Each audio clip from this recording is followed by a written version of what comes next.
Welcome to Focused Mind.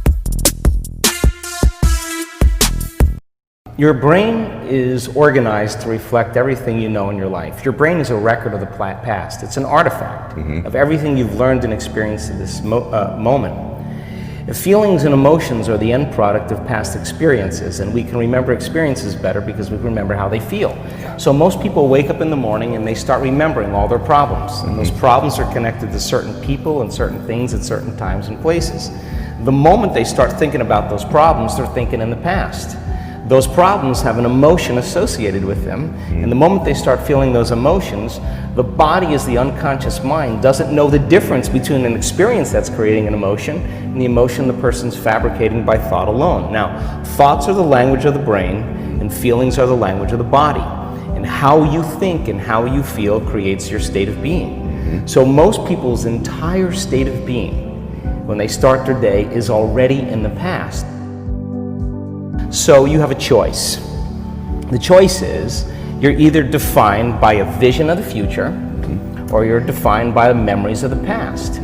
And when you decide to say, okay, I'm going to change, and you decide one thing, I'm not going to eat this food, I'm going to wake up earlier, I'm going to do something aerobic, I'm not going to have sugar after 6 o'clock, whatever it is, the person, whatever choice a person makes. The moment you make a choice to do something differently, and the hardest part about change is not making the same choice as you did the day before.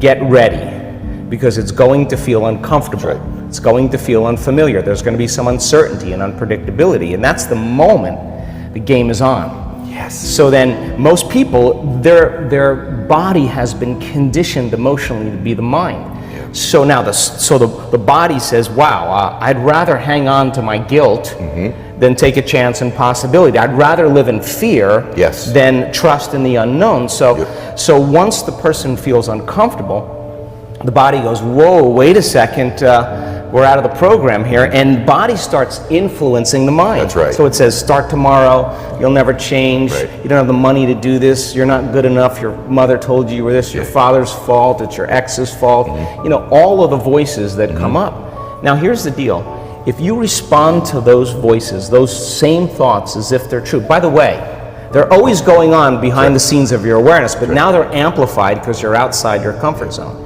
You believe in that thought's going to lead to the same choice, which is going to lead to the same behavior, which is going to create the same experience and produce the same emotion, and the person's going to say, this feels right. No, that feels familiar. Going from the old self to the new self is a neurological, it's a biological, it's a chemical, it's a hormonal, it's a genetic death of the old self. And people will say to me, in that void, in that unknown, I can't predict my future. And I'll say to them, the best way to predict your future is to create it.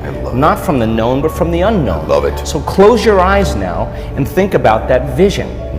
Once you start thinking about that vision of your future, you're activating the creative centers in your brain.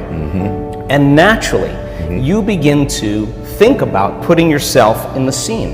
Yes. And the act of doing that, when you're truly passionate and truly present, the moment you're defined by that vision, when the thought in your mind becomes the experience, you begin to feel the emotion of the event before it's made manifest. Now, you're giving your body a sampling, a taste of the future. And now, if a thought and a feeling create a new state of being, you're combining a clear intention with an elevated emotion, and now you're beginning to change your biology, and you're seeing a whole new landscape that you could never see before because you're no longer viewing your future through the lens of the past. I love this. Now, this requires then something really specific, because most people will wait for their wealth to feel abundance. They'll wait for their success to feel empowered. They'll wait for their new relationship to feel love. They'll get all these things when. Yes. So think about that. The absence of getting those things causes people to live in lack their entire life. That's right. And so they're waiting for something outside of them to change how they feel inside of them. And if they're not creating a new life, then they're not applying the proper principles, then they keep all their manifestations, all their dreams at arm's length.